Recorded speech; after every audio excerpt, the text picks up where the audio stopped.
Hello, this video will show students how to use Zoom to meet live in their courses. Zoom is a web conferencing system that allows you to meet live in real time with others while you are in your own respective areas. The first step when entering a Zoom session is for your instructor to send you the link, the meeting ID, and the passcode. They may send this to you in an email, posted in D2L, or some other way. The invitation should look similar to this. There will be a link for you to click on. There will be a meeting ID that you may need to use, and there may be a passcode that you may need to use. There will also be information in regards to dialing in using your phone. You're welcome to use the speakers on your computer, which is probably the ideal way to listen and join in the session. However, if you don't have speakers on your computer, you can dial in using your phone with this information. So we copy that hyperlink and paste it in a browser, and notice that it's going to ask you to download the Zoom application. If you already have it downloaded on your computer, then you'll just simply open it. If you don't, then it'll prompt you through the download. If you are on a mobile device like a tablet or a phone, you may consider downloading the Zoom app by going to your app and searching Zoom and then logging in that way. So now we see that we are waiting for the host to start this meeting. If you see this message, just know that you are in the right place, but you're waiting for your teacher, who is called the host in Zoom, to start the session. In the meantime, you're welcome to test your computer audio to make sure that you can select your speakers, you can select your mic, and make sure that you are able to hear and speak within the session so that others can hear you. You might also see this message, please wait, the meeting host will let you in soon. And what is happening in this case is you're in a waiting room area and the instructor will let you in when he or she is ready to do so. So you just want to hang tight if you see this message.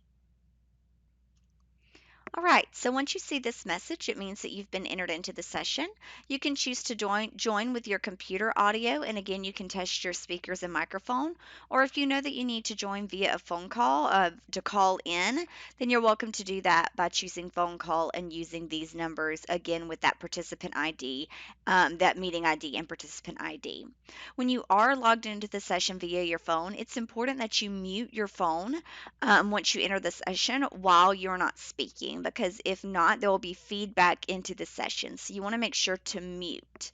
If you want to speak, you can unmute yourself, speak, and then mute yourself again.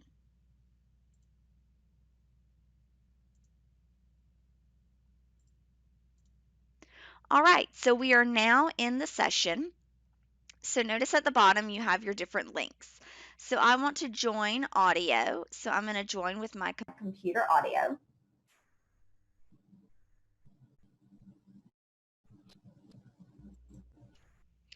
And now at the bottom, you'll see that you have a mute as well as a start video. So to mute yourself, you just press it once to mute, once again to unmute.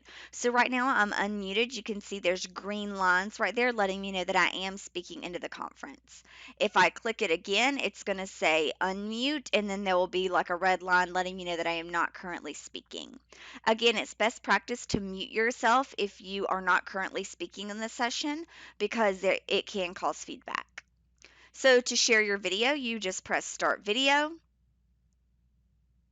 and then it will pull your video right here, so you'll be able to see yourself up here in the top, and others will be seeing you in the middle of the screen. Again, to stop your video, you just press stop video. If you are having trouble with others saying that they cannot hear you, one option is to choose this arrow and to select a different speaker or a different microphone. It may be that you have multiple microphones on your computer and you want to pick the one that is working. With the start video, if you want to do something fancy, you can choose this arrow and choose and select to choose virtual background. And you can actually pick a virtual background. It works best if you have a solid background. I really don't hear, but it works best if you have a solid background. You can use one that's already created, or you can come and check this plus icon and add an image and use that. So if you have maybe your favorite beach image or an image of your house or your favorite place to go, you can add that and have that be a virtual background. Again, that is just something that is extra. You don't necessarily have to have it. It's just a fun thing to use. The next thing that you may use here is the participants panel.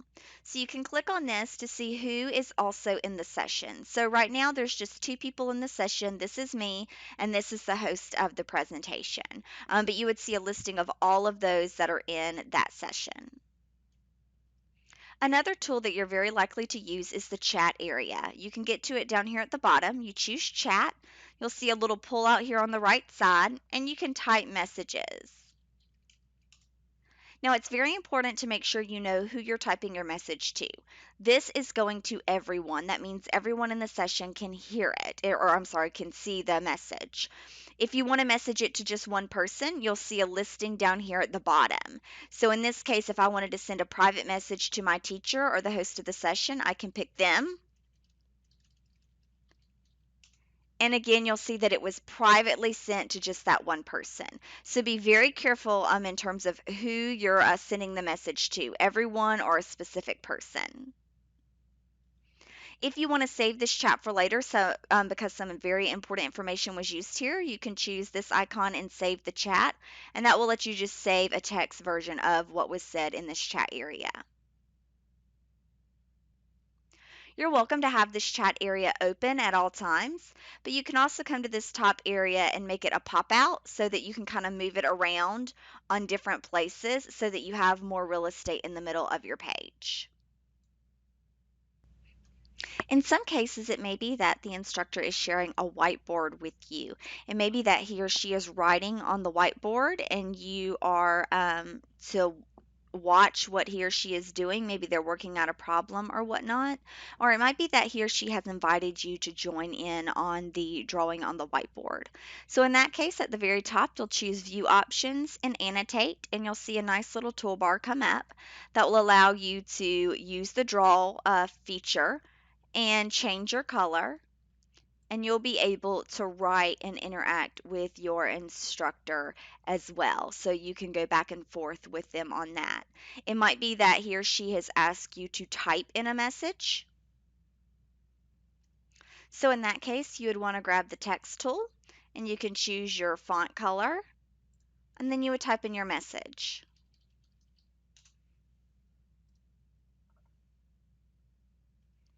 If you want to save this screen because you believe it is particularly important, you can choose Save and then choose to Show in Folder, and it will actually save this in an area on your computer.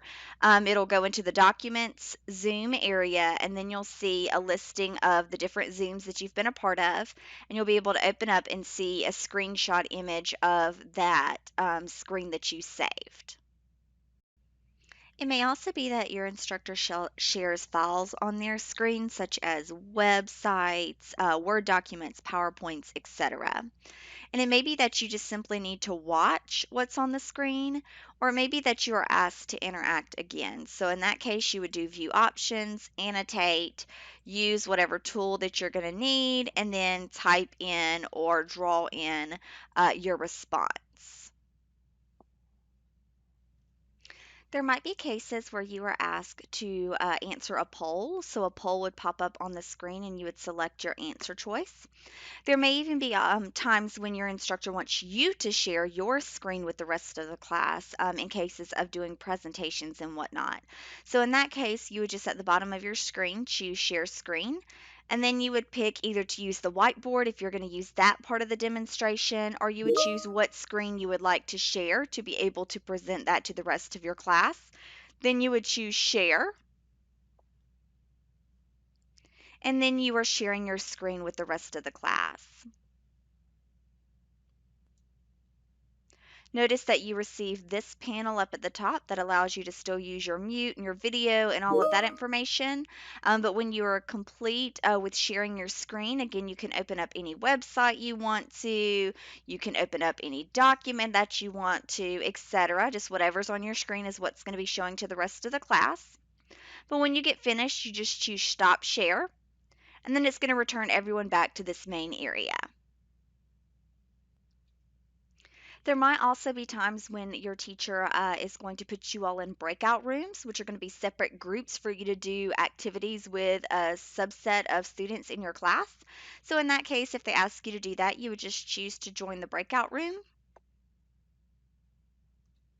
You would then see this announcement that you are then in the breakout room. Here you're able to see that you're in breakout room 1.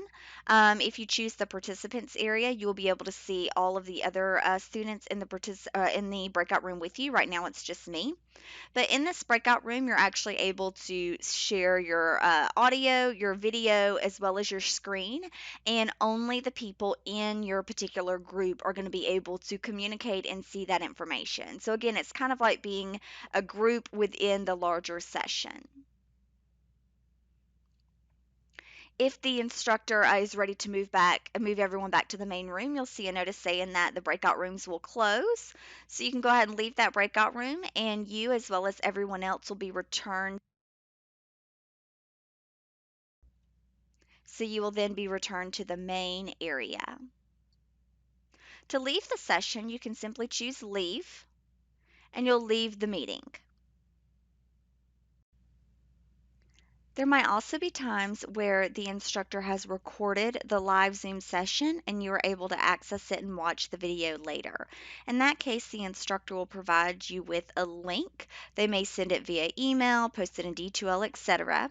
That link might also be password protected, so they might provide you with a password. In that case, you'll open the link, put in the password, and then you'll be able to watch the Zoom session as if it were a video.